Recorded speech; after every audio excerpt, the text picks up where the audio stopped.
Le faucheur noir venait à peine d'abattre un orque que sa compagne debout à ses côtés en resta médusée. En à peine une demi-heure, un tiers de l'objectif était déjà accompli, une progression si fulgurante que Jury n'aurait jamais osé l'imaginer. Pour la majorité des joueurs, une telle vitesse aurait relevé de l'effrayant, mais pour lui, le rythme restait encore trop lent. Il fallait dire que les grands campements de tribus représentaient un danger bien trop élevé pour elle. Si jamais plus de 50 orques venaient à l'encercler, elle ne pourrait rien faire pour se défendre. Incapable de la protéger efficacement dans ce cas, il ne lui restait plus qu'à se concentrer sur la traque du chaman orque. À ce moment-là, Jury exalté, déclara qu'en 3 heures à ce rythme, elle pourrait terminer la mission. Lui, affirma calmement qu'il allait l'aider à tout boucler en 1 heure. Elle se figea interloquée. 1 heure? Était-il sérieux? Il expliqua qu'il n'avait besoin de localiser qu'un seul chaman orque. Les chamans étaient capables d'invoquer d'autres orques, et lui savait parfaitement où l'un d'entre eux se terrait. Jury intrigué, lui demanda comment il pouvait en être aussi certain. Il lui confia qu'il était déjà venu seul dans cette zone auparavant. Le lieu était extrêmement dangereux, insista-t-il, et elle devrait impérativement rester près de lui. Ces paroles laissèrent Jury sans voix. Le faucheur noir n'était pas aussi froid qu'elle l'avait cru. En réalité, il se montrait d'une douceur inattendue, bien plus facile à comprendre et à approcher que ce qu'elle s'était imaginé. Peu après, tous deux arrivèrent dans un petit village.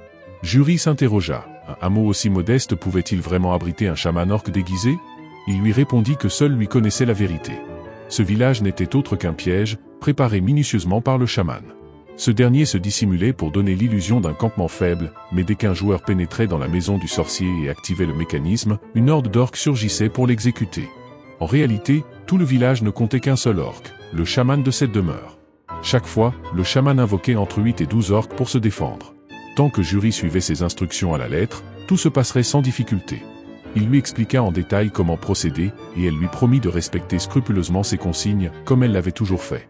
Jusque-là, c'était toujours lui qui la protégeait. Cette fois, elle voulait s'en charger seule. De son côté, il considérait cela comme une tâche anodine. Il lui annonça donc qu'il l'attendrait à l'extérieur de la maison. Le chaman se trouvait à l'intérieur. Jury poussa la porte. Ce qu'elle vit d'abord fut un long couloir. Le cœur battant, elle s'y engagea nerveusement. C'était bien ce dont il lui avait parlé, le fameux piège. Elle devait rester vigilante, au maximum de sa concentration. Il suffisait de marcher jusqu'au bord du tapis rouge, puis de rebrousser chemin à toute vitesse. Simple en apparence, mais Jury ne pouvait s'empêcher de se sentir tendue. Elle arriva devant le tapis. Au même instant, sans qu'elle n'ait remarqué comme en niquant, le chaman apparut soudain sur le trône au fond de la pièce. Sans relâcher sa garde, elle opéra immédiatement un demi-tour et se précipita dehors. Une fois à l'extérieur, elle poussa un soupir de soulagement et expliqua au faucheur noir qu'elle avait suivi ses instructions à la lettre, mais se demandait s'il était vrai que le chaman enverrait des éclaireurs. Elle n'eut pas le temps d'obtenir une réponse. À peine ces paroles prononcées, la grande porte s'ouvrit dans un fracas, laissant surgir plusieurs dizaines d'orques. Ils furent accueillis par une attaque foudroyante. En un seul assaut, tous perdirent leur capacité à combattre. Depuis le lointain, le faucheur noir lui fit signe de venir finir les créatures. Une fois cela fait, il lui demanda de recommencer, exactement comme la première fois. Jury s'interrogea alors, le chaman tomberait-il vraiment dans le même piège? Avec un léger sourire, le faucheur noir lui répondit que malgré sa ruse, ce sorcier avait une mémoire de poisson rouge, 7 secondes, pas plus. En apprenant cela, Jury se sentit à la fois amusée et pleine d'entrain. Ainsi guidée par lui, Jury réussit à éliminer 300 orques. Elle-même n'en revenait pas, tout avait été accompli en moins d'1 heure. En plus, son niveau avait grimpé jusqu'au niveau 19. Ryu de son côté, lui expliqua que le niveau 20 offrait une nouvelle compétence et renforçait toutes les précédentes. Il ajouta qu'il continuerait à l'aider à monter en niveau. Ces mots laissèrent Jury songeuse, elle ne put s'empêcher de penser qu'il était réellement attentionné. Elle lui demanda un peu timidement s'il pourrait continuer à faire équipe à l'avenir. Mais sa phrase fut interrompue par des voix bruyantes venant de derrière eux. Les deux se tournèrent. Un petit groupe de 6 joueurs venait d'arriver, observant avec stupeur les corps d'orques jonchant le sol. Ils regardèrent ensuite le faucheur noir. L'un d'eux, abasourdi, demanda si c'était lui qui avait abattu toutes ces créatures. Puis, le ton plus gêné, ils s'excusèrent, ils ne voulaient que chasser des orques et ignoraient que la zone était déjà prise. Les autres membres du groupe semblaient incapables de croire que 2 joueurs seulement aient pu abattre autant d'ennemis. Et comment un si petit village pouvait-il contenir autant d'orques? Le regard du groupe se posa sur Jury. Qui était cette femme? Faisait-elle équipe avec le faucheur noir? Un joueur bedonnant s'étonna qu'un tel tueur accepte de former un duo. À côté de lui, un jeune homme au visage effilé laissa paraître un air lubrique et détailla Jury du regard. Il la trouvait particulièrement bien faite, c'était évident. À ce moment-là, la voix tranchante du faucheur noir s'éleva, il déclara qu'ils n'étaient pas les bienvenus ici.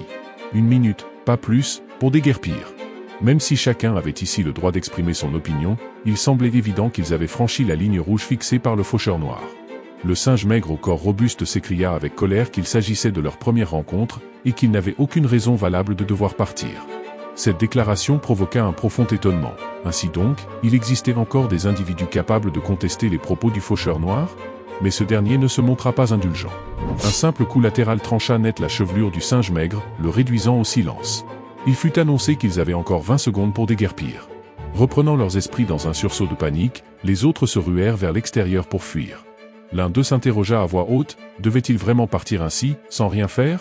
Le faucheur noir aussi impitoyable que redouté se tenait droit, le visage sombre marqué de la rune de la pensée, parfaitement conscient de leurs intentions. Il ne daigna même pas les considérer. À ses yeux, ils n'étaient que des insectes insignifiants. Puis il se tourna vers sa partenaire et déclara qu'il était temps de continuer leur progression. À distance, le petit groupe de fuyards jetait encore des regards inquiets en arrière. Le faucheur noir ne semblait pas les suivre. L'un d'eux murmura qu'il voulait retourner discrètement jeter un œil, il était curieux de savoir ce que faisaient tous ces orques à moitié humains. Le spectacle était étrange et oppressant. D'où venait-il? Ce petit village ne pouvait en aucun cas accueillir une telle foule. Ils décidèrent de se cacher très loin, hors de portée du regard perçant du faucheur noir. Soudain, plusieurs orques surgirent de nouveau, entamant une ronde. Lorsqu'ils aperçurent le faucheur noir, leur soif de sang se manifesta immédiatement, ils semblaient prêts à le déchiqueter. Mais le faucheur noir serra simplement les poings, et d'un coup d'une violence inouïe, il frappa le premier orc. Celui-ci fut projeté à une vitesse effrayante, percutant ses compagnons dans sa chute.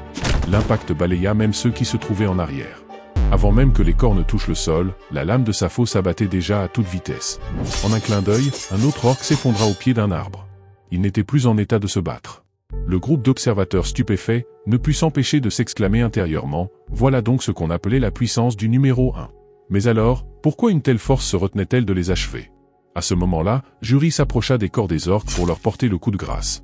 C'est là que les témoins comprirent. Le faucheur noir protégeait cette femme, lui permettant d'accumuler de l'expérience en toute sécurité. Les membres de l'équipe observatrice étaient envieux, jaloux. Elle seule profitait des bénéfices tirés de ses combats contre les orques. Jury pénétra de nouveau dans la maison. Quelques instants plus tard, elle en ressortit, et le manège se répéta. Les observateurs finirent par remarquer le schéma, à chaque fois que la jeune femme entrait dans la bâtisse, elle était suivie de quelques orques. Ils en tirèrent une hypothèse, le faucheur noir avait déjà tué plus de 50 orques. Une si petite maison ne pouvait pas les contenir tous, sauf si elle dissimulait un mécanisme capable de générer indéfiniment ces créatures. Il suffirait d'attendre qu'ils terminent, puis de copier leur méthode. Jury afficha soudain un sourire radieux. Elle venait d'atteindre le niveau 20 et avait acquis une nouvelle capacité. Son sort de bénédiction avait également progressé jusqu'à atteindre une efficacité de 60%. Elle exprima le souhait de tester cette capacité sur le faucheur noir, celui-ci accepta avec plaisir. Une lumière sacrée se diffusa à partir de la paume de Jury. Le faucheur noir ressentit immédiatement une amélioration de ses attributs physiques. Un signal sonore confirma l'effet, toutes ses statistiques venaient d'augmenter de 60%. Il s'agissait d'une bénédiction renforcée. Puis Jury utilisa sa toute nouvelle compétence, l'aura du vent l'enveloppa. En un éclair, la même énergie entoura le faucheur noir, qui eut la sensation de flotter légèrement, comme allégé de tout poids. Une nouvelle alerte retentit. La vitesse d'attaque et de déplacement venait d'augmenter de 60% pour une durée de 30 minutes. Face à ces résultats, le double miroir du faucheur noir exprima sa joie. Entre la bénédiction complète et la vitesse accrue, s'il activait à présent sa compétence de chasse nocturne, il atteindrait des sommets inégalés. Il déclara alors qu'il était temps de s'occuper des insectes indiscrets qui les observaient. Jury gloussa discrètement. À l'évidence, il croyait encore ne pas avoir été repéré. Elle émit l'idée de les laisser entrer eux aussi dans la maison, pour voir comment ils réagiraient face aux orques. Peu après, le faucheur noir s'engouffra dans le bâtiment, puis en ressortit brusquement, suivi par plus d'une dizaine d'orques. Il utilisa uniquement des compétences de base pour esquiver, se faufilant entre les spectateurs. Voilà donc le véritable pouvoir du faucheur noir. Les orques se lançaient à sa poursuite sans relâche. Jury inquiète, se demanda s'il pourrait gérer autant d'adversaires à la fois. À l'extérieur, les observateurs s'interrogeaient aussi, comment se pouvait-il que le faucheur noir soit pourchassé par ces créatures? Quelque chose clochait. À cet instant, un grondement retentit. Le grand prêtre posté à l'arrière chuchota en agitant son bâton. Une onde d'énergie fondit droit vers le faucheur noir, prenant forme en un instant. Celui-ci était à présent totalement encerclé. Aucune échappatoire possible. L'un des orques portait un masque étrange. Il se démarquait nettement des autres, il ressemblait à un chef animiste. Les spectateurs comprirent alors, l'orque masqué de tout à l'heure avait invoqué d'autres orques. Cela ne laissait aucun doute, ce chef possédait le pouvoir d'invocations illimitées. À cette pensée, elle fut saisie de stupeur, le faucheur noir se retrouvait encerclé. Elle se dit qu'elle devait faire quelque chose pour lui venir en aide. Pourtant, l'instant d'après un doute traversa son esprit. Car malgré la horde d'orques qui l'encerclait, le faucheur noir n'affichait pas la moindre trace de panique sur son visage. Tandis que l'orque prêtre poursuivait ses invocations, comptant sur le nombre pour venir à bout du faucheur noir, celui-ci paraissait toujours parfaitement à l'aise, esquivant les assauts avec une précision déconcertante, tout en gardant un œil sur les mouvements de l'équipe à l'extérieur. Les spectateurs observèrent que ce boss semblait fragile, sans doute un invocateur ou un type mage, pas construit pour le corps à corps. Voyant le faucheur noir accaparé par le flot incessant de créatures, les membres de l'équipe décidèrent de contourner discrètement l'arène pour attaquer le chef de flanc. Ils pensaient que si jamais le faucheur noir les repérait, il pourrait toujours prétendre être venu l'aider à combattre. Dans tous les cas, même un combattant aussi redoutable que le faucheur noir aurait besoin de temps pour venir à bout d'autant d'ennemis. Profitant de cette ouverture, l'équipe entama sa manœuvre d'encerclement. Jury assista à la scène, les yeux écarquillés. Il tentait de dérober la cible du faucheur noir. Elle se dit qu'il fallait absolument les arrêter. Ce chef orc ne devait en aucun cas leur revenir. Elle se souvint de la culpabilité qu'elle avait ressentie plus tôt, lorsque le faucheur noir lui avait laissé le champ libre pour s'occuper des orques, en lui assurant que sa propre mission était déjà accomplie et qu'elle n'avait pas à se sentir redevable. Mais à présent, l'objectif du faucheur noir était clair, le chef orc. Elle avait déjà récupéré une pierre d'équilibre, et les autres pierres seraient toutes liées aux chefs ennemis. Jury en était persuadée, elle ne pouvait pas laisser les autres interférer. Alors que les membres de l'équipe s'apprêtaient à passer à l'action, une voix grave s'éleva dans l'air, nuit de la mort. Un frisson de terreur parcourut aussitôt leur cœur. Que se passait-il? Dans le périmètre de la nuit de la mort, la quasi-totalité de leur champ de vision disparut, les plongeant dans l'obscurité totale. Tout ce que pouvait faire le groupe désormais, c'était rester silencieux, espérant ne pas être repéré par le prêtre orc. Mais la peur les clouait sur place, les rendant incapables d'articuler le moindre mot. Le prêtre en réalité, les avait déjà repérés bien avant.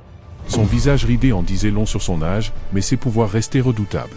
En une fraction de seconde, des dizaines d'orques apparurent, encerclant les 6 aventuriers. Privés de visibilité, les membres de l'équipe ne savaient même pas d'où viendraient les attaques. Il ne fallut que quelques minutes pour que chacun d'entre eux soit abattu. Pendant ce temps, le faucheur noir venait lui aussi de terrasser les orques qui l'entouraient. Il commenta intérieurement avec un calme glacial, qu'il ne s'attendait pas à ce qu'ils tentent de s'emparer du chef juste sous ses yeux. Ils avaient clairement surestimé leur capacité au combat. Et maintenant, pensait-il, c'était à son tour de rentrer en scène. De nouveaux orques furent invoqués dans un tumulte frénétique, mais cette fois, le faucheur noir n'avait aucune intention de perdre du temps.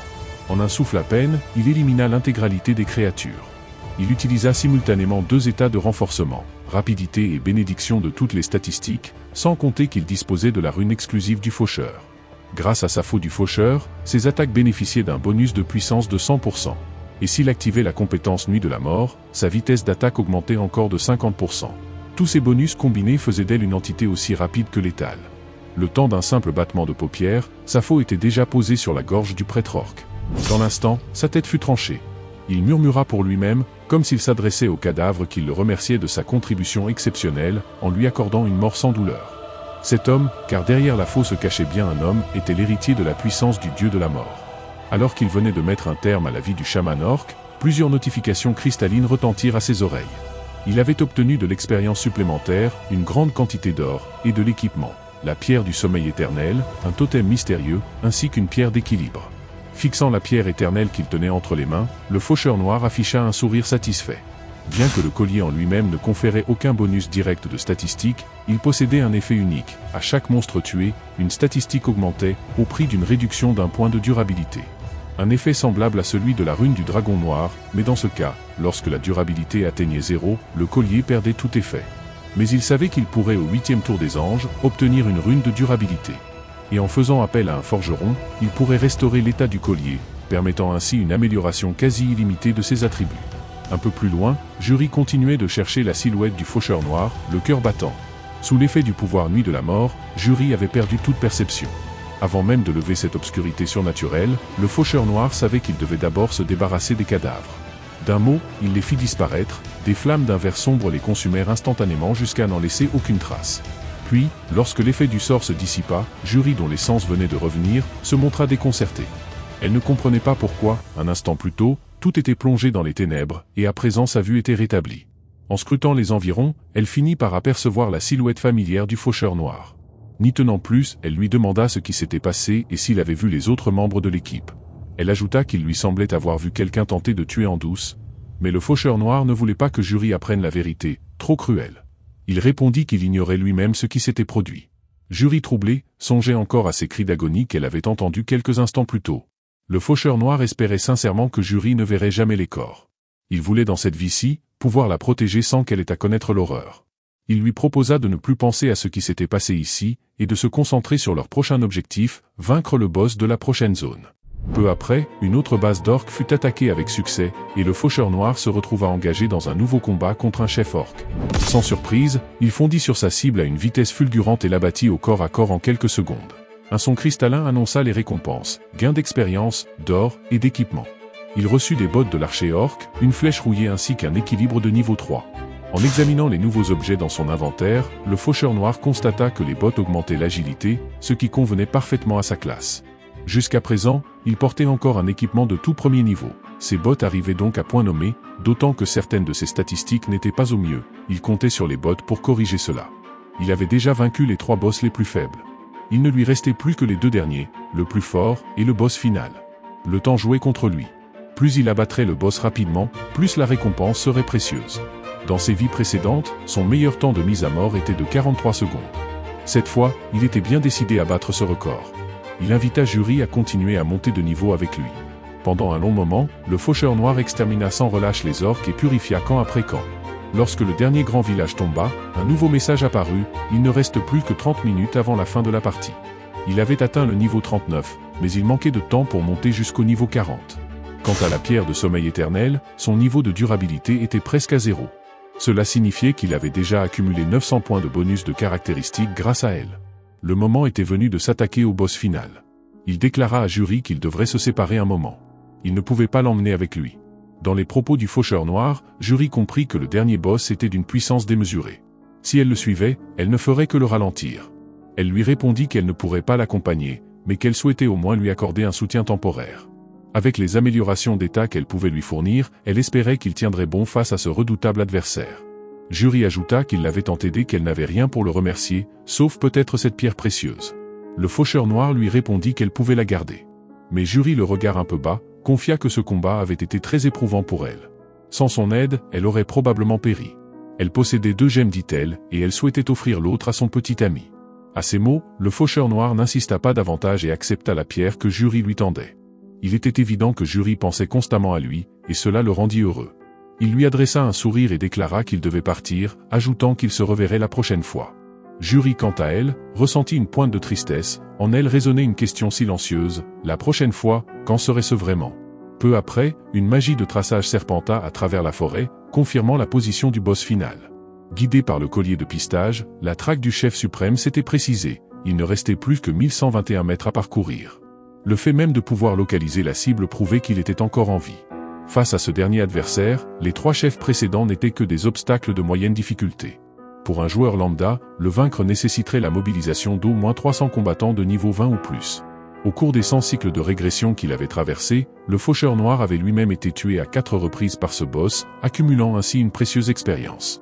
C'était grâce à cela qu'il avait fini par établir un record de mise à mort en 43 secondes. Il n'avait pas fallu longtemps pour atteindre l'emplacement du chef, mais la scène qui se dressa devant lui coupa le souffle. Un groupe de 6 joueurs s'était formé pour affronter le boss final. Mais ce qui devait être un combat s'apparentait davantage à une exécution impitoyable. Quelques heures plus tôt, ils s'étaient réunis dans l'unique but d'accomplir une mission avec davantage de sécurité. Ce n'était au départ qu'un groupe temporaire, né de la nécessité. Pourtant, à force de bataille contre les orques, leur coordination s'était perfectionnée. Chacun avait trouvé sa place. Leur niveau avait grimpé en flèche, atteignant le seuil critique du niveau 20, et ils étaient même parvenus à éliminer plusieurs chefs de clans orques, ce qui leur avait valu de nouvelles compétences puissantes. Ceux qui auparavant tremblaient face à des adversaires coriaces les renversaient désormais sans effort. Grisés par leur montée en puissance, ils s'étaient crus invincibles et avaient décidé d'aller défier des clans encore plus redoutables. C'est alors que le chef suprême des orques était apparu à l'horizon. C'était la première fois qu'ils voyaient une créature aussi massive. Enthousiastes, ils avaient décidé de le combattre ensemble. Certains plaisantaient même, affirmant que les récompenses seraient tirées au sort entre tous les membres une fois le boss terrassé. Mais à peine s'étaient-ils approchés que le chef suprême, dans un rugissement dévastateur, avait déclenché une terreur instinctive dans tout le groupe. L'assurance qu'ils avaient acquise s'évapora en un instant. Ils avaient cru avoir franchi un cap, Mais la simple apparition du boss leur montra à quel point ils s'étaient surestimés. En un souffle, la créature s'était projetée sur eux. Avant même que quiconque ne puisse réagir, l'un des membres avait été pulvérisé comme un vulgaire insecte. En un clin d'œil, 2 autres gisaient déjà au sol. L'archer, figé par la peur, était incapable de décocher la moindre flèche. L'homme encore debout, les mains tremblantes, sombrait dans le désespoir. Ce n'était pas un adversaire qu'il pouvait l'affronter. Le chef avait déjà projeté 4 des joueurs dans des cratères profonds de plusieurs mètres. Et lorsqu'il posa enfin les yeux sur le jeune homme, ce dernier comprit qu'il allait mourir. Terrifié, il cria de toutes ses forces, comme s'il pouvait conjurer l'inévitable. Mais au moment où l'orque levait son bras pour l'écraser, le faucheur noir surgit de l'ombre, tranchant l'air dans un éclair foudroyant. En une seule attaque fulgurante, le chef suprême s'effondra, raide mort. L'homme pétrifié n'eut même pas le temps de comprendre ce qui venait de se passer. Ce monstre invincible venait de tomber d'un seul coup. Il murmura avec stupeur à mi-voix, s'il s'agissait bien du faucheur noir. De son côté, ce dernier restait lui-même surpris. Il n'aurait jamais cru que cette attaque surprise suffirait à vaincre le boss. Une série de notifications résonna alors dans l'interface. Élimination confirmée, niveau augmenté, passage au niveau 40. Le titre du personnage évolua au rang expert, déverrouillant une toute nouvelle fonctionnalité, la négociation. La compétence saut de mort atteignit les 100%, et la portée de la nuit des morts s'étendit désormais sur un rayon de 1000 mètres. Une nouvelle compétence venait également d'être débloquée, destruction lunaire. Il s'agissait d'une capacité exclusive aux émissaires de la mort, infligeant une frappe combinée physique et magique avec un multiplicateur de 1200% sur tous les ennemis dans la zone. Lors de futures attaques massives de monstres, cette seule compétence suffirait à renverser la situation. Une autre série d'alertes s'afficha, acquisition d'un armement avancé d'orques, obtention de dents d'orques. Lorsque l'équilibre fut atteint, l'indicateur afficha une progression de 4 lignes vers l'état de stabilité linéaire. C'est alors qu'une rune d'équilibre apparut dans la main du faucheur noir. Un message s'afficha, signalant que la rune allait automatiquement se fondre dans son corps. Cette rune possédait une particularité rare. Tant que l'écart entre les points attribués ne dépassait pas une certaine limite, elle avait la capacité de les doubler. Le faucheur noir s'était préparé de longue date pour ce moment précis. Depuis des semaines, il avait volontairement limité l'attribution de ces points supplémentaires à chaque montée de niveau, maintenant avec soin un écart favorable pour permettre la pleine efficacité de la rune. À présent, il allait enfin découvrir les véritables merveilles que cette rune d'équilibre pouvait lui offrir. Mais à l'instant où l'énergie se mit à circuler en lui, une onde de choc parcourut son corps. Le faucheur noir n'en crut pas ses propres yeux, il s'était attendu à un renforcement. Bien sûr, mais jamais il n'aurait imaginé une augmentation aussi vertigineuse de ses statistiques. À cet instant précis, le faucheur noir restait figé dans la stupeur, il n'aurait jamais cru possible d'obtenir autant de points. Bien sûr, la chance naturelle de Ryu y avait contribué, mais ce qui le faisait frémir, c'était d'avoir réussi à éliminer un haut gradé orc en à peine une seconde, ce qui déclenchait le bonus de défi éclair. Une voix mécanique impitoyable avait retenti dans le vide, on le félicitait pour avoir tué un orc en moins d'une seconde, et lui annonçait une récompense de 100 000 pièces d'or. Dans sa vie précédente, il lui avait fallu 43 secondes pour venir à bout d'un adversaire de ce calibre, ce qui lui avait à peine valu un peu plus de 20 000 pièces. Cette fois, le système venait de lui confirmer qu'il avait établi un nouveau record, qui serait inscrit à jamais dans les annales. En prime, une récompense unique allait lui être accordée. Pour Ryu qui avait déjà vécu cette boucle des centaines de fois, c'était bien la première fois qu'un tel événement se produisait. Le message s'afficha, froid et implacable, il pouvait choisir un objet véritablement unique. Son cœur tiraillé entre excitation et appréhension, cliqua sur la section des objets puissants. Une liste s'ouvrit devant lui. Il pouvait réellement choisir un équipement spécial. Pourtant, il n'avait pas besoin d'une arme, les matériaux nécessaires à l'évolution de sa faux de la mort étaient déjà entre ses mains. Ce qu'il lui fallait, c'était un casque. Toujours absorbé par l'euphorie du choix, Ryu n'avait pas remarqué le regard sidéré du combattant qui se tenait à ses côtés. Cet homme venait d'assister impuissant à l'exécution foudroyante du haut orc par le faucheur noir. Avant même que l'autre ne prononce un mot, Ryu s'était déjà éloigné au loin. Et à cet instant, la voix céleste de l'ange s'éleva dans les airs, demandant à tous si les missions avaient été remplies. En jetant un œil aux survivants, on comprenait vite qu'en l'espace de 10 heures seulement, bon nombre de joueurs avaient péri. Les orques avaient certes été renforcés, mais une coopération bien menée suffisait encore à assurer la victoire. L'ange invita alors tout le monde à découvrir les résultats de cette manche. Dans cette zone, le premier rang revenait sans surprise au faucheur noir. Au classement général, encore lui. Toute l'assemblée resta bouche bée. Ryu venait de franchir le niveau 40, et ce, en une seule heure. Il avait éliminé 300 000 orques à lui seul, en seulement une heure. Pourtant, lui n'avait qu'une chose en tête, découvrir sa récompense. Les annonces se succédaient. Le premier de chaque région obtiendrait un coffret au choix contenant un collier de rang épique. Le premier du classement global, quant à lui, recevrait un coffret spécial contenant une récompense unique. Le système lui rappelait qu'il avait pris part à 5 manches de jeu consécutives, devenant ainsi l'un des tout premiers à obtenir un titre exceptionnel. Il avait accompli un exploit que personne d'autre n'avait su égaler, recevant le titre rare, celui qui surpasse les autres. Ce titre s'accompagnait d'un bonus d'expérience permanent de plus 50%. Et pour couronner le tout, le coffret de récompense épique contenait 3 colliers aux propriétés différentes. La plupart des joueurs en auraient choisi un au hasard. Mais Ryu, lui, en connaissait déjà les effets. Il sélectionna sans la moindre hésitation le collier de la Java. Certes, ses bonus d'attributs étaient faibles, presque négligeables, mais sa résistance magique était exceptionnelle, offrant un gain direct de plus 30. Et dans les combats à venir, ce genre d'artefact allait devenir rare et hors de prix. En tant que premier de la zone, d'autres récompenses lui étaient proposées, mais à ses yeux, seul le bonus d'expérience comptait vraiment. C'est alors que l'ange interrompit brutalement l'annonce du classement, prenant à nouveau la parole. Tout le monde, affirma-t-elle, avait eu le temps de consulter ses résultats. Mais la vérité éclata, sur tous les participants, seuls 1585 avaient réussi à remplir la mission. Tous les autres allaient devoir faire face à leur sort, celui de la mort. Les cris d'agonie se multiplièrent dans la lumière divine, que l'ange observait avec un détachement glacial. À ses yeux, ce n'étaient que des insectes implorant une pitié inexistante. Ryu, solide et impassible, ne put retenir un ricanement. Ces soi-disant anges n'étaient que des pantins au service d'un pouvoir plus sinistre. L'ange les rabroua une dernière fois, il n'avait même pas complété les quêtes secondaires. Mais à peine eut-elle prononcé ces mots qu'elle se rendit compte que Ryu l'avait bel et bien accompli, et ce, plus de 10 minutes auparavant. Un frisson parcourut la créature céleste. Comment le faucheur noir avait-il pu aller aussi vite? L'ange préféra ne pas s'attarder sur la question. Elle déclara alors que les survivants étaient libres de retourner dans le monde réel.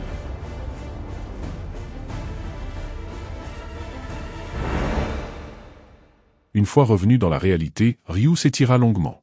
Il pouvait désormais passer à l'amélioration de sa précieuse arme. La faux de la mort servirait de matériau principal. Il comptait y ajouter un cœur d'orc, un totem mystérieux, une flèche rouillée, ainsi que plusieurs dents d'orc. Ce mélange allait permettre une évolution majeure. Lorsqu'il valida l'opération, la faux devint d'un noir profond, traversée d'une lueur dorée à peine perceptible. Elle semblait vivante, prête à trancher des âmes elle-même. Désormais, elle possédait une puissance unique et une capacité de dégâts supplémentaires, particulièrement efficace lorsqu'elle était maniée par un porteur de la classe faucheur. Un sourire fendit alors le visage de Ryu. Il était déjà bien plus puissant que dans sa vie antérieure. Il venait de massacrer un orc en une attaque et empocher 100 000 pièces d'or. Il allait s'en servir pour apprendre des compétences nouvelles. Parmi elles, la capacité de détection périphérique lui permettrait de sonder les alentours avec une acuité impressionnante. Sa vision dynamique serait renforcée, rendant toute chasse bien plus facile, et surtout, sa résistance générale serait augmentée de 15% dans toutes les catégories. Il lui restait encore 14 000 pièces, qu'il comptait garder pour acheter les objets rares qui réapparaîtraient dans quelques jours. Puis, il activa une autre compétence, Track. Il comptait bien l'utiliser pour retrouver la trace de Youngmine. Si la compétence de Track parvenait à fonctionner, cela signifiait que la cible était encore en vie. Ryu le savait, il aurait encore besoin de lui comme d'un pion dans la manche suivante. Et cette prochaine manche serait aussi leur dernier rendez-vous. Dès la fin du tour, dès le lendemain, Ryu invita Juri à le retrouver. La jeune fille, le cœur battant comme un tambour, se demandait avec une nervosité grandissante pourquoi il tenait tant à la voir si rapidement. Des pensées troublantes commençaient à monter dans son esprit, mais elle secoua vivement la tête. Ce n'était pas le moment de se laisser aller à des fantasmes, pas en pleine journée. Peu après, Ryu arriva sur les lieux. En voyant Juri s'agiter aussi fébrile qu'un petit pie au printemps, un léger sourire narquois se dessina sur ses lèvres. Il la taquina affirmant qu'elle semblait n'avoir pas pu attendre une minute de plus pour le retrouver.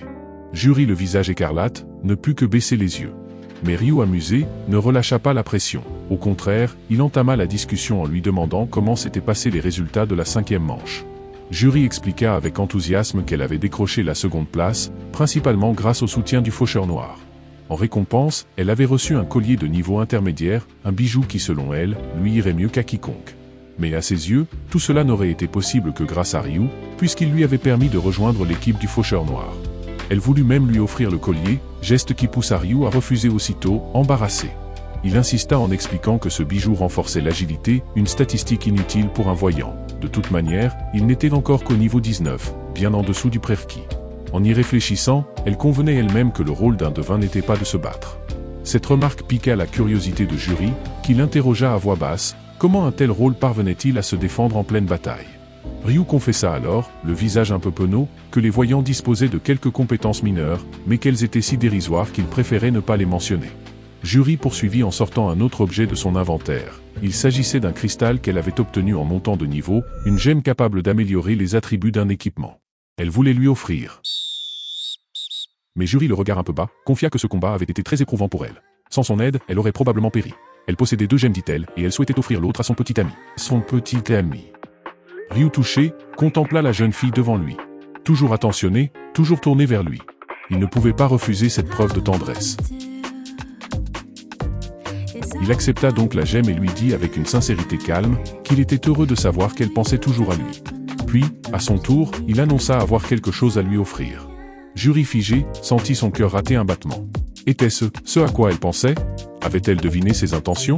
Mais ses espoirs s'évanouirent bien vite quand Ryu poursuivit. Ce qu'il voulait lui donner, c'était des infos du 6e tour du jeu. Juri resta bouche bée, son visage prenant une teinte mêlée de déception et d'embarras, avant de forcer un sourire pour dissimuler son trouble. Elle tenta de se reprendre, affirmant que c'était une bonne nouvelle de connaître les détails du prochain tour. Après une courte pause, elle demanda s'il était possible qu'elle reforme une équipe avec le Faucheur Noir pour la prochaine manche. Ryu lui répondit que ce dernier n'avait aucune raison de refuser, car elle avait prouvé sa valeur pendant la 5e manche grâce à ses puissantes compétences de soutien. Il l'interrogea à son tour. Ce Faucheur Noir s'était-il montré désagréable avec elle? Juri secoua la tête. Au contraire, il s'était montré très prévenant, même si avoua-t-elle, cela ne correspondait pas du tout à ce qu'elle avait imaginé. Elle pensait qu'un joueur de son niveau, classé premier au niveau mondial, serait forcément arrogant, prétentieux. Et pourtant, la réalité était tout autre. C'était un homme à la fois puissant et d'une douceur inattendue. Elle alla même jusqu'à confier qu'elle avait la sensation étrange que le Faucheur Noir pouvait lire dans les pensées. Ce à quoi Ryu ne répondit rien. Il songea simplement que cela devait être dû à la rune qu'il possédait, celle qui lui permettait justement de percevoir les pensées intérieures. Mais il ne se sentait pas aussi exceptionnel que Juri semblait le croire. Il savait qu'il avait échoué 99 fois dans ce jeu infernal. Et son dernier échec en était le plus lamentable, perdre la partie à cause de l'absence de 4 membres supplémentaires. Et aujourd'hui encore, il avait conscience que cette manche serait sa toute dernière chance. Juri le tira alors de ses pensées, sa voix pleine d'inquiétude. Elle voulait savoir s'il était préoccupé par ce 6e tour. Elle se montrait rassurante, si leur zone pouvait être fusionnée pour le prochain tour, alors elle pourrait vraiment l'aider. Juri était vraiment d'une douceur incomparable, intérieurement, elle se sentait transportée, son cœur s'illuminant comme un feu d'artifice. Elle lui fit la promesse de devenir encore plus forte, afin que le jour venu, lorsque les zones fusionneraient, elle soit celle qui le protège. Ryu, consciente de qui était véritablement le Faucheur Noir, ne pouvait s'empêcher d'imaginer à quoi ressemblerait l'expression du visage de Juri si elle apprenait que c'était Ryu lui-même. À la tombée du jour, Ryu pénétra dans l'imposant immeuble du démon divin. Ce dernier, en le voyant arriver, déclara qu'il l'avait attendu longtemps. Grâce aux informations fournies par Ryu, il avait pu terminer sans encombre les missions du 5e tour. Cette fois, s'il venait le trouver, c'était pour 2 raisons bien précises. Ryu ne tarda pas à les exposer. D'abord, il s'agissait des informations cruciales concernant la 6e manche du jeu. Depuis la 5e, le démon divin lui faisait entièrement confiance, et Ryu comptait bien utiliser cette relation à bon escient. Mais au-delà de la prochaine manche, il y avait une autre chose, bien plus importante encore, la convocation d'une assemblée des actionnaires. Selon ses visions, il devenait impératif de modifier à la fois le nom de l'entreprise et son orientation commerciale. Ce n'était qu'à ce prix qu'il pourrait véritablement prospérer. Ryu précisa qu'il se chargerait de soumettre cette proposition en assemblée, et que le démon divin n'aurait qu'à y donner son accord. Si d'autres actionnaires s'y opposaient, alors ce serait à lui de les convaincre. Le monde du jeu des anges était en mutation constante. De plus en plus de joueurs aguerris apparaissaient à chaque manche. Ryu en était convaincu, il était temps de créer une communauté dédiée, un réseau exclusivement composé de véritables joueurs. Il évoqua même une anecdote saisissante, un vêtement d'apparence minable, déchiré, d'un niveau ridiculement bas, mais que certains hommes étaient prêts à acheter en sacrifiant tous leurs biens. Car ceux qui savaient vraiment voyaient au-delà des apparences. Ce morceau de tissu cachait un secret bien trop précieux pour être ignoré. Avant même d'en percer le mystère, Ryu avait besoin que le démon divin crée un site d'échange entre joueurs. Face à cette requête, le démon divin restait sceptique, était-il vraiment nécessaire de réorienter toute l'entreprise vers une plateforme de transaction entre joueurs? Après tout, ces joueurs dotés de puissance surnaturelle avaient-ils encore besoin d'argent? Mais Ryu fut catégorique, oui, c'était indispensable. Dans ses prédictions, il avait vu ses joueurs, certains déjà au niveau 40, continuer à utiliser de l'or pour leurs transactions. C'était un indice majeur. Et une fois ce niveau atteint, la fonction « marché » du jeu se débloquerait enfin. Il leur suffisait de créer une plateforme sûre, fiable, et centralisée, un endroit où les joueurs pourraient échanger librement, tout en leur versant une commission à chaque opération. C'était maintenant ou jamais. L'opportunité était parfaite, et Ryu le savait. Mais le démon divin restait prudent. Après la mise en ligne du site, les joueurs l'utiliseraient-ils vraiment? Ryu lui avait déjà la réponse. Il expliqua que les objets acquis en jeu ne pouvaient être revendus à des boutiques traditionnelles. Après 5 manches successives, les joueurs disposaient déjà d'un surplus massif d'objets. Et ceux qui avaient franchi le niveau 20 commençaient à découvrir les propriétés cachées des équipements. Lorsque tous atteindraient le niveau 40, le besoin d'échanger des matériaux grimperait de manière exponentielle. Cette perspective fit lentement pencher le démon divin. Il prit le temps de réfléchir, puis reconnut que l'idée avait un potentiel énorme. Il envisageait même l'ajout futur d'un système d'enchères. À ses yeux, tout ce que disait Ryu s'avérait crédible, et surtout visionnaire. C'était pour lui une opportunité en or, dominer un marché encore inexploité, collecter tous ces objets que les autres négligeaient, et grâce à eux, créer des équipements uniques, peut-être même légendaires, voire mythiques. Puisque la décision était prise, Ryu en tant qu'actionnaire majoritaire de l'entreprise, devait choisir le nom du nouveau site. Il opta alors pour un titre simple, direct, tourné vers ceux qu'ils allaient servir, le monde des joueurs. Il précisa que tout devrait être opérationnel avant la fin de la 6e manche. Le démon divin curieux lui demanda à quoi ressemblerait cette fameuse 6e manche. Ryu répondit en détail, et bientôt, son interlocuteur comprit que la coopération en groupe y serait encore une fois essentielle. Il le remercia sincèrement, s'allier à Ryu lui apportait décidément d'immenses avantages. Il promit de faire avancer l'organisation de l'assemblée au plus vite, mais avertit qu'il aurait besoin de sa présence pour présenter la vision stratégique. Quelques jours plus tard, Ryu ne cessait de consulter l'heure sur son téléphone. Dès que minuit sonna, il se précipita sur la boutique du jeu pour voir les objets fraîchement apparus.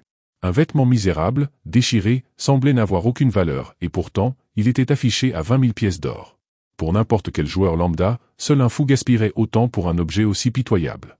Mais Ryu, lui, n'hésita pas une seconde, il l'acheta sans sourciller. Il était l'un des rares à savoir que ce vêtement en apparence inutile renfermait un pouvoir caché. Car seuls ceux qui possédaient les schémas de fabrication pouvaient comprendre à quoi servaient réellement certains composants. En rassemblant les bons matériaux, il deviendrait facile de forger un équipement de haut rang. Ryu savait qu'il allait devoir lui aussi se servir de ce type d'objet pour accumuler des richesses en masse. Mais pour l'heure, une autre tâche l'attendait, convaincre les actionnaires au lendemain, durant la grande réunion. Le lendemain justement, tous les partenaires de l'entreprise étaient présents. Lorsque Ryu introduisit le sujet de la transformation du modèle économique vers une plateforme dédiée aux joueurs, une vague de scepticisme traversa la salle. Pour beaucoup, ceux qui avaient acquis des pouvoirs grâce au jeu n'avaient plus besoin d'or. Pourquoi leur faudrait-il encore marchander? Mais Ryu prit le temps de répondre, point par point, à toutes les objections. Et peu à peu, ses arguments firent mouche. Finalement, la proposition fut adoptée à l'unanimité. Ta performance a largement dépassé toutes mes attentes, c'est ce que le démon divin déclara en toute sincérité. Il prit alors la responsabilité complète de la mise en ligne de la nouvelle plateforme. Ryu, lui, savait qu'une autre tâche capitale l'attendait désormais, exploiter le levier que représentait Youngmin. Au même moment, quelque part dans les profondeurs du réseau, se tenait une réunion confidentielle du PCW, une alliance clandestine constituée uniquement de joueurs. Une organisation née de la fracture entre monde réel et monde virtuel, forgée en opposition aux États. Ryu, sous une fausse identité, les avait déjà approchés par le passé, dans l'unique but d'obtenir une rune de clonage. Cette fois-ci, la réunion se tenait quelques jours plus tôt que prévu. Une femme intriguée demandait pourquoi cette urgence.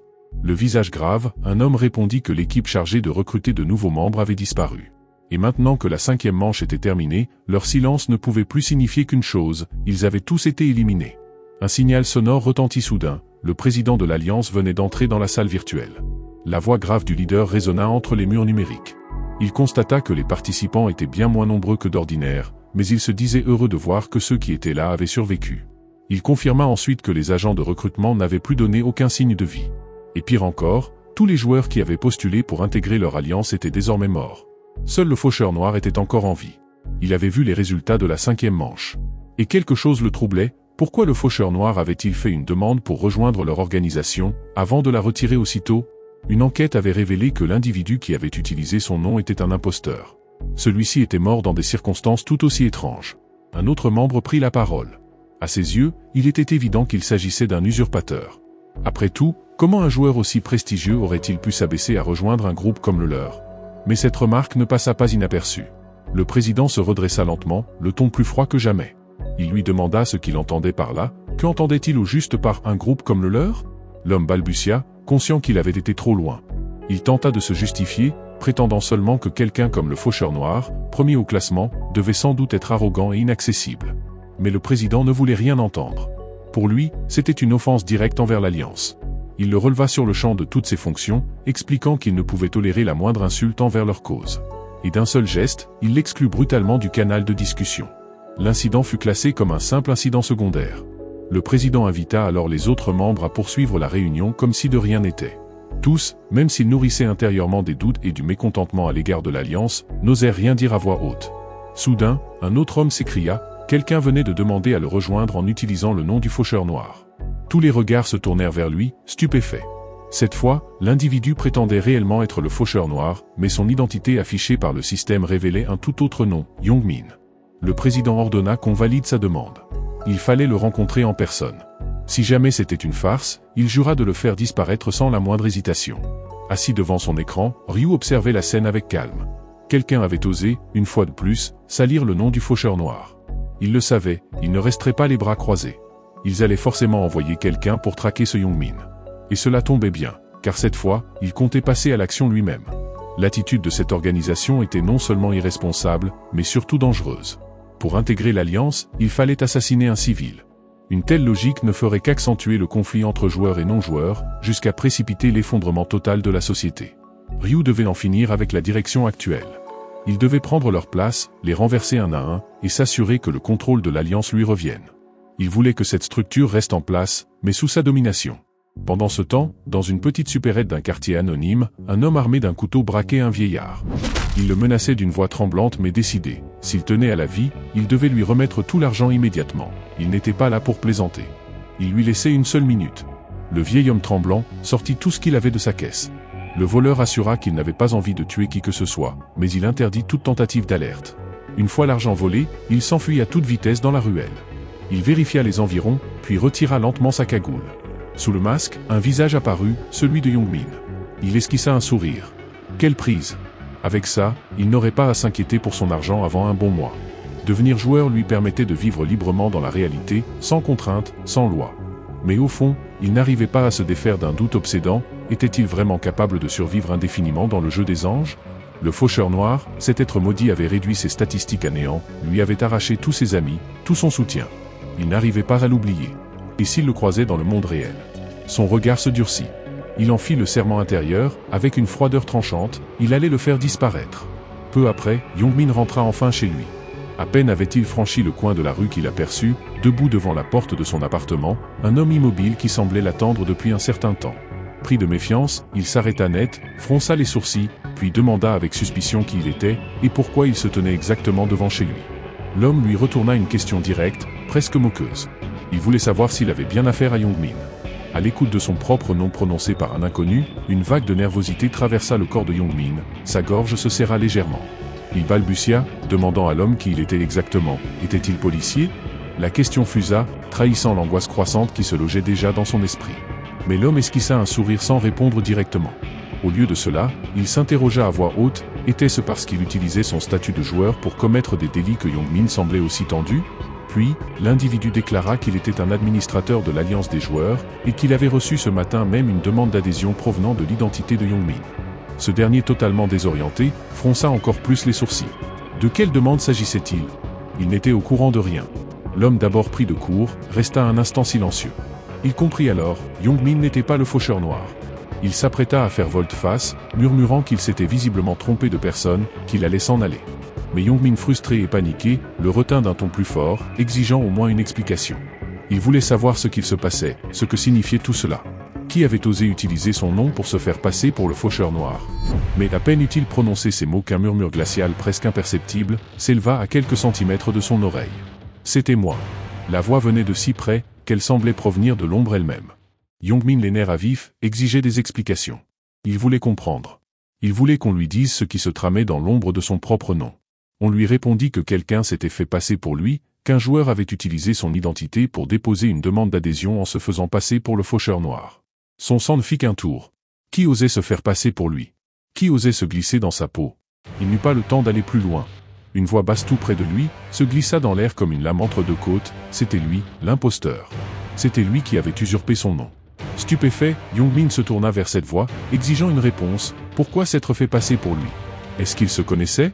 L'homme calme et sombre répondit que oui, il le connaissait, même très bien.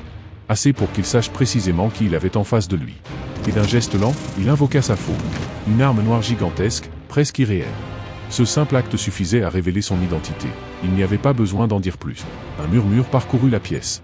C'était la première fois qu'il voyait un joueur manier une faux dans le monde réel. Et pourtant, il ne dégageait rien d'impressionnant au premier abord. pas de carrure massive, pas de muscles saillants. Et pourtant, quelque chose en lui glaçait le sang. Youngmin, quant à lui, ne bougeait plus. Son corps était pétrifié par une peur pure, viscérale. Une peur qu'aucun mot ne pouvait expliquer. Il savait, il en était certain. Cet homme, c'était lui, le faucheur noir. Il n'y avait aucun doute. Pourquoi était-il venu ici? Pourquoi lui? Le cadre supérieur de PCW observait la scène, perplexe. Il ne pouvait pas comprendre l'intensité de cette terreur. Il se disait que, n'ayant jamais eu de conflit direct avec le faucheur noir, il n'avait aucune raison de craindre quoi que ce soit. Il ne se savait pas encore visé. Mais Ryu s'adressa à lui sans le regarder. Il affirma qu'il savait parfaitement qui il était, un haut placé de l'organisation PCW. Et il ajouta que ceux qui se cachaient derrière les murs devaient sortir immédiatement. Il n'était pas venu seul, il le savait. L'homme sursauta. Comment pouvait-il savoir ça? Au même instant, des joueurs dissimulés à l'étage levèrent la main et commencèrent à descendre, le souffle court. Comment cet homme avait-il deviné leur présence? Ryu les arrêta net. Il ordonna de rester à leur place. Il prévint que s'ils faisaient un pas de plus, ils mourraient sur le champ. Un autre tenta de se rassurer à voix haute. Il déclara que cet homme ne pouvait pas être le faucheur noir. Il n'en avait ni la taille ni l'allure. Mais Ryu le coupa. Il n'avait qu'à regarder sa faux, tout le monde connaissait cette arme. Mais peu avaient survécu pour la décrire. Alors pourquoi poser la question? Pourquoi ce faux semblant? L'homme avoua que c'était pour entendre la réponse de sa propre bouche. Alors Ryu la lui donna, il confirma être le faucheur noir. Le visage du joueur se décomposa. Sa rune de vérité venait de s'activer. Elle validait ses mots, et cette rune ne mentait jamais. Il comprit aussitôt qu'il était bien face au joueur le plus redouté de la zone, le numéro 1 incontesté. Le faucheur noir, en chair et en os. Alors, seulement maintenant, la peur s'empara de lui. Il balbutia qu'il n'avait pas voulu l'offenser, qu'il avait seulement voulu vérifier son identité avant de décider s'il fallait riposter. Il ne comprenait pas comment cet homme pouvait lire en lui, mais c'était le cas. Il ne lui laissa même pas finir sa phrase. Ryu coupa court, il n'avait plus besoin de confirmation. Sa rune de vérité parlait pour lui. Et pour réparer l'offense, il déclara qu'une attaque suffirait. Une seule, et il les pardonnerait. Le joueur accepta, la voix tremblante. Il affirma qu'il était prêt à recevoir cette attaque, si cela pouvait effacer leur erreur.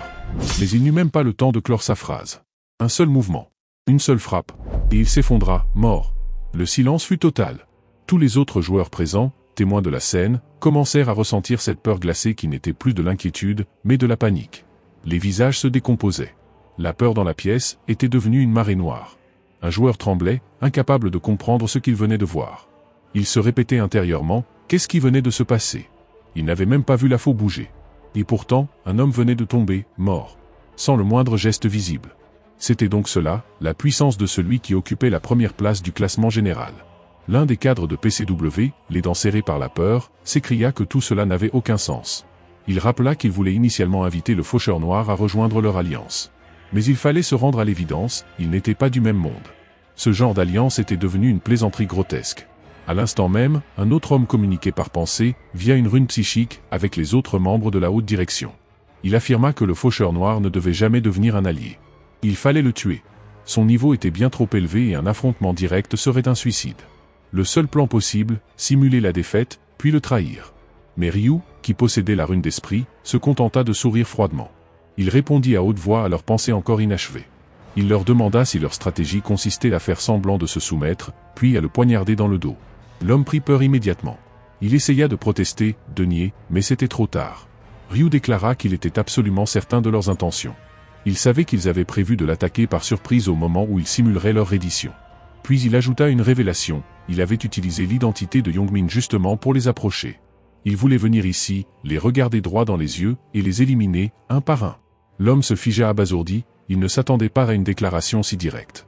Il tenta alors désespérément, de gagner du temps, de contenir la colère de Ryu. Mais la peur se lisait sur ses traits. Puis, en un battement de cils, il fut lui aussi tranché net. Un autre cadre de PCW s'effondra au sol, les yeux encore ouverts d'incompréhension. Pourquoi les avoir attirés ici? Pourquoi cette exécution? Ils n'avaient rien fait, ils ne le connaissaient même pas, ils ne s'étaient jamais rencontrés auparavant. Mais Ryu répliqua que justement, ils connaissaient tout de leur alliance. Ils savaient qu'ils imposaient à tout nouveau membre de tuer un civil pour rejoindre leur rang. Et ils savaient aussi que les dirigeants présents dans cette pièce avaient tous du sang innocent sur les mains. Des dizaines de morts, des innocents sacrifiés. C'était pour cela qu'ils devaient les tuer. L'autre homme tenta de se défendre. Il affirma qu'ils étaient des joueurs, des êtres au-dessus du commun. Les civils, selon lui, devaient les craindre. Les faibles étaient censés s'incliner devant les forts. C'était une évidence, un principe naturel. Mais Ryu, sans laisser le moindre doute, déclara que ce genre d'idéologie ne mènerait qu'à l'effondrement du monde. En creusant ce fossé entre les joueurs et le peuple, ils deviendraient les catalyseurs d'un chaos irréversible. Et c'est pour cela qu'il n'avait plus aucune raison d'exister. Il leva sa faux, et sans hésitation, l'abattit. Un autre corps tomba. Puis un autre. Ryu lâcha une phrase froide, cinglante. Cette alliance n'était qu'une collection d'ordures égoïstes, pourries de l'intérieur. Son regard se tourna vers Youngmin, qui, témoin impuissant, tremblait de tout son être. Il se demandait si son tour venait. Était-ce la fin? Était-ce pour aujourd'hui? Mais Ryu s'approcha lentement, puis lui souffla d'une voix presque tendre, qu'il n'avait pas besoin d'avoir peur, car très bientôt, il l'emmènerait retrouver ses amis. Et c'est à ce moment précis que le faucheur noir retira son masque. Le visage qui apparut provoqua un choc violent. Youngmin qui le regardait ne pouvait pas y croire. Car derrière ce masque, se trouvait l'homme qu'il n'aurait jamais imaginé revoir. Le véritable faucheur noir. Youngmin qui assistait à la scène, n'osait plus croire à ses yeux. Comment cela était-il possible? Celui qu'il avait méprisé, humilié, maltraité à l'école, ce garçon qu'il écrasait sans effort, était devenu cet homme-là? Était-ce donc pour cela qu'il avait toujours été visé dans le jeu? Ryu lui répondit sans détour, il comprenait que cela soit dur à admettre, mais c'était la vérité. Il était bel et bien le faucheur noir. Il expliqua qu'il avait choisi de se taire à l'époque, malgré sa force. Il espérait encore, il donnait une chance. Mais en retour, il n'avait reçu que des coups. À peine avait-il fini que la lame trancha l'épaule de Youngmin.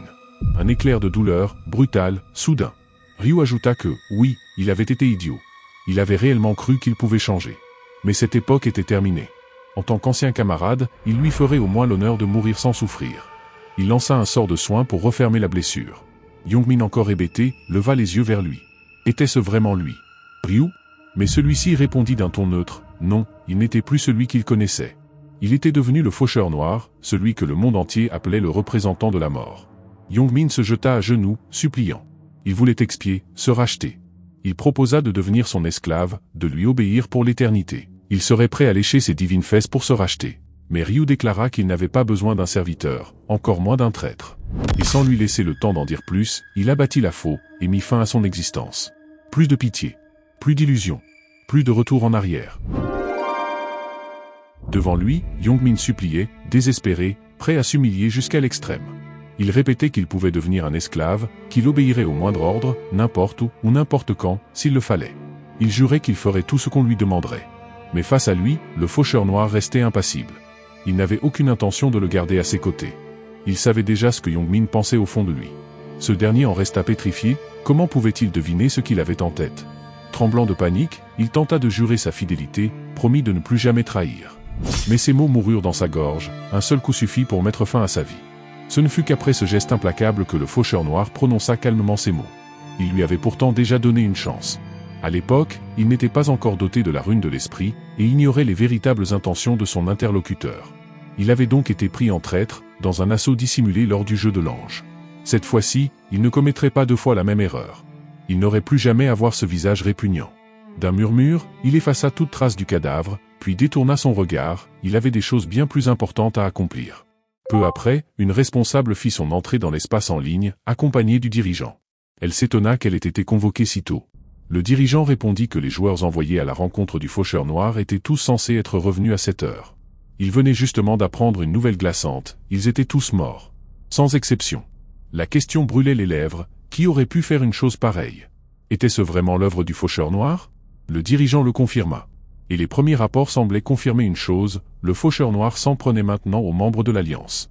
Pourtant, il n'avait eu que peu de contact avec lui. Il n'avait en apparence aucune raison de les cibler. La femme ne comprenait pas, pourquoi s'en prendrait-il à elle? Peut-être, simplement, n'aimait-il pas l'Alliance, c'était possible. Mais si cela suffisait à déclencher un massacre, alors la situation était bien plus grave qu'elle ne l'imaginait. Le dirigeant était catégorique, si le faucheur noir traquait leurs joueurs, il fallait impérativement se regrouper et l'éliminer. Il admit avoir un temps, espérer que l'intégrer à l'Alliance les rendrait plus puissants, mais aujourd'hui, il devait reconnaître qu'il s'était trompé. Cet homme était un monstre, leur ennemi. L'Alliance devait venger ses membres, quoi qu'il en coûte. Mais une question restait en suspens. Comment être certain que l'homme rencontré était bel et bien le véritable faucheur noir? Un témoin avait tout vu. Et c'est grâce à lui que la confirmation fut obtenue. Le haut gradé de PCW avait donc informé que le faucheur noir avait bel et bien pris pour cible les membres de l'Alliance. Le président et la femme lui assurèrent qu'ils seraient sur leur garde. Le président quitta ensuite la salle de discussion. Le haut gradé, soulagé d'être encore en vie, fut invité à se reposer. Il en avait bien besoin, après un tel cauchemar. Ce qu'ils ignoraient tous, c'est que ce haut gradé n'existait plus, c'était le faucheur noir lui-même, déguisé. Il se contenta de murmurer pour dissiper son camouflage. Il avait joué la comédie à la perfection. Il se découvrait presque des talents d'acteur. Depuis la fin de la 5e manche du jeu de l'ange, il avait soigneusement choisi un objet nommé le fugitif, capable de simuler la mort parfaite d'un joueur, sans laisser la moindre faille. Il avait donc tout orchestré, simuler sa propre mort, puis prendre l'apparence du gradé. Son objectif était clair, assassiner le président et usurper son identité. Une fois cela accompli, il contrôlerait l'Alliance entière. Ce qui l'amusait dans cette idée, c'est que le président actuel n'était même pas un joueur, incroyable. D'ici là, il resterait tapi dans l'ombre, observant les moindres mouvements de l'Alliance. Sa priorité restait de renforcer sa puissance. Et pour cela, il devait restaurer sa résistance pendant la phase de sommeil éternel. Le moment était venu de partir à l'étranger, une personne en particulier l'attendait. Pendant ce temps, dans une forêt reculée d'Angleterre, un homme s'échinait à forger une arme. Il travaillait comme un possédé, et une fois l'arme achevée, il contempla son œuvre avec un soupir. L'arme était parfaite. Pourtant, personne ne voulait l'acheter. Il avait tout sacrifié pour en arriver là. Mais il n'abandonnerait pas. Il fallait sortir, gagner de l'argent, tenir bon, se répéta-t-il avec force. Il se motiva seul, répétant qu'un homme devait avoir de l'ambition. Il n'était pas un bon combattant, mais à la 5e manche, il avait gagné une compétence rare, celle d'augmenter la durabilité et les dégâts d'une arme. Il réfléchissait encore à sa stratégie, quand un bruit l'interpella à l'extérieur. Il tourna la tête et aperçut un homme asiatique. La surprise le figea. Ce lieu était censé être isolé, perdu au cœur de la forêt. Méfiant, il s'approcha et demanda qui il était, s'il s'était perdu dans les bois. Mais l'homme lui répondit calmement qu'il ne s'était pas trompé de chemin. Il l'appelait par son nom, Daniel, le célèbre forgeron. Comment pouvait-il connaître son nom? S'était-il déjà rencontré? L'étranger secoua la tête. Non, c'était leur première rencontre. Mais il avait entendu parler de lui. Il se présenta comme un prophète, affirmant qu'il l'avait vu dans ses rêves, plusieurs fois. Daniel resta interdit. Un prophète? Impossible à croire. Pourtant, l'homme semblait tout savoir. Son nom, son métier, son point de départ dans le jeu de l'ange, la zone C, le village des novices C, UKE 008. Daniel face à Ryu paraissait totalement abasourdi. Il peinait à trouver ses mots, finit par avouer que jamais encore il n'avait entendu parler d'un véritable prophète, et que cette révélation le laissait perplexe. La réaction l'étonnait à peine, car c'était précisément ce qu'il attendait. En tant que seul et unique prophète, il était naturel que sa présence soit difficile à croire. Lorsque son interlocuteur demanda ce qu'un être aussi rare était venu faire dans une forêt aussi reculée, Ryu déclara calmement qu'il était venu chercher son aide. Il espérait qu'il accepterait de réparer un objet précieux. En échange, il lui offrirait des informations exclusives sur la 6e manche du jeu des anges. Cette proposition éveilla immédiatement la curiosité du forgeron, qui comprit qu'une telle connaissance lui donnerait un avantage immense sur les autres joueurs. Il proposa alors d'augmenter la durabilité d'un seul objet contre ces précieuses informations. Une telle offre paraissait trop simple, presque suspecte. Ryu l'assura que s'il lui révélait autant de détails sur l'avenir, ce n'était pas par intérêt, mais parce qu'il souhaitait faire de lui un allié, voire un ami. Ces mots laissèrent le forgeron dans l'incompréhension. Pourtant, le prophète poursuivit. Dans ses visions, il avait vu Daniel devenir un forgeron de haut rang, un artisan sans égal, mais aussi périr brutalement durant la 15e manche. Il souhaitait donc l'aider à dévier de ce destin, à devenir plus fort, à survivre au fil du jeu. À cette confidence, Daniel demanda ce qu'il comptait obtenir en retour. L'autre répondit qu'il voulait seulement une alliance, une collaboration mutuelle. Il savait que Daniel était le seul forgeron de haut niveau à avoir survécu jusqu'à la 15e manche du jeu des anges. Sceller un partenariat avec lui pouvait changer le cours de son propre avenir. Face aux hésitations visibles de Daniel, Ryu le rassura. Il ne lui demanderait rien de plus que quelques réparations d'équipement de temps à autre. En contrepartie, il lui révélerait toujours à l'avance le contenu de la prochaine manche, ce qui lui permettrait de mieux se préparer et de survivre plus longtemps. Daniel savait qu'il n'avait aucune raison valable de refuser, mais pouvait-il vraiment faire confiance à cet homme? Il finit par le remercier pour la haute estime qu'il lui portait, tout en précisant qu'il préférait attendre la fin de la 6e manche avant de décider s'il s'engagerait dans une alliance durable. Pour l'instant, il acceptait néanmoins de réparer l'objet en question. Ryu sortit alors la pierre du sommeil, un objet dont la durabilité était tombée à son dernier point.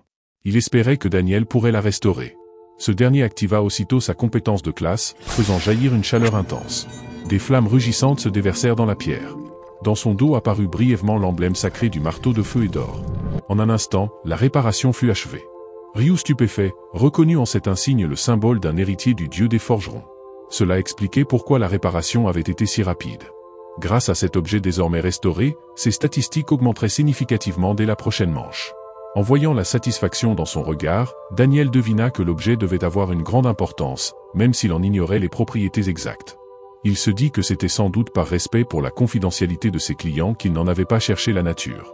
Ryu, lui, comprit que Daniel n'avait pas essayé d'en apprendre davantage, par pure éthique professionnelle. Il le remercia sincèrement d'avoir restauré la pierre, puis lui dévoila les informations concernant la 6e manche. Après avoir écouté ces révélations, Daniel fut plongé dans un long silence. Si les monstres annoncés étaient aussi puissants, il lui faudrait impérativement recruter des alliés. Alors qu'il réfléchissait, Ryu lui demanda s'il acceptait de lui vendre un objet. Il mentionna une poudre d'acier noir que Daniel possédait mais dont il ignorait encore l'usage. L'annonce laissa le forgeron sans voix, il était stupéfait que son interlocuteur connaisse l'existence même de ce matériau. Ce dernier expliqua calmement que le métier de forgeron coûtait extrêmement cher au départ, et qu'il supposait, sans grand risque d'erreur, que Daniel manquait actuellement de fonds. Daniel était à nouveau figé, abasourdi par la justesse de ses prédictions. Il finit par s'excuser pour ses soupçons initiaux, avouant avoir cru à un mensonge. Ryu lui répondit que c'était une réaction naturelle, surtout dans un monde aussi cruel que celui du jeu des anges, où chacun était forcé d'être prudent. Il ajouta qu'il ne nourrissait aucune intention hostile à son égard. À ce moment-là, Daniel fit un geste inattendu. Il déclara qu'il offrirait la poudre d'acier noir gratuitement, car les informations qu'il avait reçues valaient bien plus que cet objet. Cette générosité surprit profondément son visiteur. L'objet, bien que décrit en quelques mots à peine, dégageait une aura magique discrète mais palpable. Ryu n'arrivait pas à y croire. Il se demandait si cet homme était réellement prêt à lui donner un matériau aussi rare. Car cette poudre, bien qu'inutile à ce stade, devenait un composant extrêmement précieux à partir de la 11e manche. Il comprit qu'il venait de recevoir bien plus qu'un simple service, Daniel venait de lui offrir une marque de confiance et un lien d'une valeur inestimable. Ce dernier, de son côté, réitéra qu'il ne connaissait pas l'usage exact de cette poudre noire. À ce moment précis, seul le prophète pouvait savoir à quel point cet objet était convoité. Si l'homme en noir le désirait avec autant de certitude, c'est qu'il devait s'agir d'un matériau d'une extrême rareté. Pourtant, malgré la tentation, Daniel se retint. Il avait déjà reçu tant d'aide qu'il ne pouvait se permettre d'en vouloir davantage. Et alors que cette pensée franchissait à peine son esprit, Ryu, qui semblait l'avoir deviné, afficha un sourire satisfait avant de l'inviter à ouvrir le sac noir. Tout ce qui s'y trouvait lui revenait désormais. Daniel resta figé. Devant ses yeux, 100 000 livres sterling. Une fortune qu'il n'aurait jamais imaginé voir de toute sa vie. Ryu calmement, lui fit comprendre que cette somme résoudrait ses problèmes de matériaux. Grâce à cet argent, il pourrait se consacrer pleinement à l'étude de la mémoire de l'artisanat. Daniel lui lança un regard rempli de reconnaissance. Puis Ryu ajouta, comme une confidence, s'il pouvait se le permettre, il devrait investir une partie de cette somme dans une certaine action, qui allait bientôt apparaître dans la zone des joueurs. Il n'était pas obligé, mais s'il le faisait, il n'aurait plus jamais à s'inquiéter d'argent. Daniel acquiesça avec respect. Il promit d'écouter ses conseils, reconnaissant du fond du cœur un tel cadeau. Avant de se séparer, il nota soigneusement les coordonnées de Ryu, convaincu que leur chemin se recroiserait à la fin de la prochaine manche. Quelques jours plus tard, le jeu des anges invoqua à nouveau ses participants. Cette fois, le décor avait changé, une immense étendue désertique s'étendait à perte de vue. Les joueurs arrivaient un à un, incertains, anxieux, redoutant la mission à venir. De son côté, Ryu savait qu'il devrait former une équipe. Le premier nom qui lui vint à l'esprit fut Julie. Mais au-delà d'elle, il lui faudrait 3 autres alliés. Alors qu'il rassemblait ses pensées, une voix familière retentit derrière lui. C'était Julie, qui s'approchait avec un sourire rayonnant. Elle se montra ravie de l'avoir trouvé dès sa convocation, et espérait pouvoir compter sur lui encore cette fois. Son enthousiasme était sincère, mais elle ne semblait pas remarquer les regards envieux et pleins de murmures que leur proximité attisait. Tous s'interrogeaient, qui était-elle pour être aussi proche du mystérieux faucheur noir? Elle lui demanda sans détour s'il avait vaincu le boss final de la dernière manche. Ryu confirma sobrement. Intriguée, elle s'étonna de la rapidité avec laquelle il l'avait terrassé. Il répondit par un sourire énigmatique, précisant qu'il n'avait nullement l'intention de révéler sa méthode ni les récompenses obtenues. Julie, faussement boudeuse, serra les poings en lui lançant un regard accusateur. Elle lui reprocha presque de deviner ses pensées avant même qu'elle n'ouvre la bouche. Et cette fois, Ryu en fut troublé, l'intuition féminine avait frappé juste, une fois de plus. Mais à peine avait-elle prononcé ces mots qu'elle rougit violemment. Comment pouvait-elle s'exprimer ainsi? Comme si elle suggérait que le faucheur noir la surveillait ou s'intéressait à elle. Gênée, elle se confondit en excuses. Le faucheur noir amusé, lui répondit que ce n'était rien d'autre qu'un compliment sur son sens de l'observation. Elle se sentit soulagée, presque heureuse de découvrir une facette plus douce de cet homme réputé distant. Non loin de là, une autre jeune femme observait la scène avec étonnement. Arin, perplexe, s'approcha du faucheur noir et le salua poliment avant de désigner Julie d'un geste hésitant. Elle voulut savoir si cette fille faisait partie de son équipe. Le regard de Ryu devint froid, distant. Il répondit sèchement qu'il n'avait aucune obligation de répondre à cette question. Arin ne comprenait pas. Quelques instants plus tôt, il riait avec bienveillance auprès de l'autre fille. Pourquoi se montrait-il soudain si glacial envers elle? Ryu clarifia d'un ton neutre qu'aucune mission commune ne les liait. Pourtant, il comprenait leurs intentions, ils étaient venus dans l'espoir de former une alliance. Monsieur le garde du corps, qui l'accompagnait, prit la parole. Il avoua leur volonté de rejoindre l'équipe de Ryu. Ce dernier impassible, leur demanda froidement quel avantage il aurait à les accepter. Le garde du corps tenta alors de le convaincre, il affirma posséder des informations cruciales sur la 6e manche. En échange d'une place dans son équipe, il était prêt à tout lui révéler. Ryu se contenta de le fixer, feignant une intense réflexion. Le garde du corps sentit son cœur s'emballer. Il ignorait encore si sa proposition serait acceptée. Mais maintenant qu'elle avait été formulée, Ryu n'avait plus qu'une idée en tête, le mettre à l'épreuve. Contre toute attente, le faucheur noir déclara qu'il n'avait nul besoin des informations sur la 6e manche, ce qui plongea le garde du corps dans une stupéfaction totale. Obtenir en priorité des données sur le jeu aurait dû représenter un avantage crucial, et pourtant, le faucheur noir restait impassible. Il expliqua qu'il ignorait la source de ces informations, et que dans l'incapacité d'en vérifier la véracité, il préférait suivre sa propre voie au combat. Toutefois, il précisa que si le garde du corps lui révélait d'où venaient ces données, il envisagerait de l'intégrer à son équipe. D'un ton calme mais ferme, il ajouta que cette offre était équitable, un simple échange d'informations contre une place dans le groupe. Le garde du corps hésita longuement, puis répondit que cette information était un secret qu'il ne pouvait trahir sous aucun prétexte. Il s'excusa, sincère. Ryu en silence, reconnut cette prudence comme une qualité. Ce type savait garder un secret, il ne risquait donc pas de divulguer l'existence du prophète. Alors que le garde du corps s'apprêtait à partir, déçu, le faucheur noir lui annonça d'un ton soudain plus doux qu'il acceptait de le prendre dans son équipe. La surprise du garde du corps fut immédiate. Ryu appréciait les gens capables de se taire quand il le fallait. Ceux-là pouvaient devenir des compagnons fiables. Le garde du corps en fut soulagé. Il promit de ne pas devenir un poids et de tout faire pour se rendre utile. Le faucheur noir le rassura. La jeune femme qui l'accompagnait s'appelait Julie, et elle était sa soigneuse attitrée. Une voix féminine répondit aussitôt, se présentant comme Arin. Julie resta figée, les yeux écarquillés. Elle demanda à Arin si elle avait modifié son apparence, car cette fille ressemblait étrangement à la célèbre Arin, une star bien connue. L'intéressée confirma d'un ton neutre, elle était bien celle à laquelle Julie pensait. À cette révélation, Julie bondit de joie. Le garde du corps s'approcha intrigué, et revint à sa question.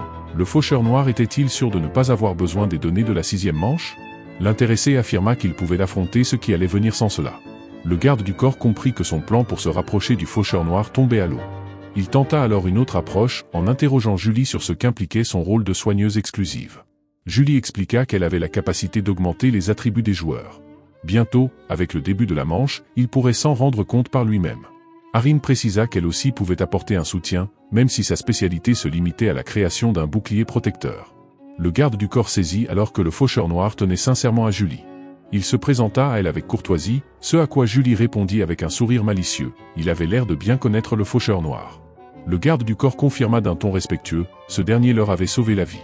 Cette remarque fit briller les yeux de Julie, qui se sentit confortée dans son intuition. Derrière cette façade austère se cachait un homme fondamentalement bon. C'est à ce moment-là que l'ange apparut à nouveau, saluant les participants d'un ton enjoué. Un rapide regard autour d'elle lui permit de compter. Cette manche allait réunir 1010 joueurs. Puis elle dévoila les règles, il s'agissait cette fois d'un défi simple en apparence, éliminer un seul léopard en 6 heures. Pourtant, seuls 505 survivants étaient attendus à l'arrivée. Des murmures s'élevèrent autour du faucheur noir. Un seul léopard? Cela ne présageait rien de bon. L'ange confirma que la créature avait été soigneusement sélectionnée et que cette manche nécessitait une coopération absolue, il s'agissait d'un combat d'équipe. Chaque groupe devait se former par 5, sans possibilité d'attaque entre les membres d'un même groupe. Toutefois, l'affrontement contre d'autres équipes restait autorisé. Peu importait qui porterait le coup final, tous les membres de l'équipe se verraient récompensés en fonction de leur contribution et de leurs dégâts infligés. Cependant, si l'un d'eux restait trop éloigné du combat, il perdrait tout droit à la récompense. Un joueur s'enquit du mode de répartition. S'agissait-il d'un partage égal? L'ange répondit que non. Les récompenses seraient distribuées selon un système de pourcentage basé sur les dégâts infligés. Cela dit, elle ajouta que la chance pouvait parfois primer, et qu'il était tout à fait possible qu'un joueur n'ayant contribué qu'à hauteur de 1% reparte avec un butin intéressant. Elle conclut en précisant que les joueurs de soutien, ceux qui renforçaient leurs alliés ou appliquaient des buffs, seraient aussi évalués et récompensés selon leur impact. Ainsi se définissait le système de distribution des objets dans cette manche. Si tu ne trouvais personne avec qui former une équipe, alors il ne te resterait plus qu'à accueillir la mort. Autrement dit, tant qu'une escouade parvient à vaincre un boss, les 5 membres qui la composent pourront survivre à cette manche. Il y aurait en tout sang un boss à affronter. Voilà l'intégralité des informations concernant la 6e manche. Le reste dépendait désormais des joueurs. À cet instant, Ryu fixait l'ange avec attention. Ses paroles semblaient simplistes, presque banales. Mais seul le faucheur noir comprenait à quel point cette manche allait se révéler bien plus ardue que ce qu'on pouvait croire. Un instant plus tard, un signal sonore résonna dans l'air, le compte à rebours venait d'être lancé, et chaque joueur pouvait l'entendre. Le garde du corps, lui, n'en doutait plus. Tout se déroulait exactement comme le prophète l'avait annoncé. Il fallait obligatoirement constituer une équipe de 5 pour accomplir la mission. Il se réjouissait d'avoir rejoint l'escouade du faucheur noir. Cette fois, il en était certain, il allait survivre à la 6e manche. Il déclara alors qu'ils étaient déjà 4 joueurs, ce à quoi Ryu répondit qu'il avait déjà en tête l'identité du 5e. Cette révélation provoqua un moment de stupeur parmi les autres. Personne ne s'attendait à ce qu'il ait choisi si rapidement leur prochain coéquipier. Pourtant, le faucheur noir esquissa un léger sourire. Ce joueur-là, il devait être tout proche.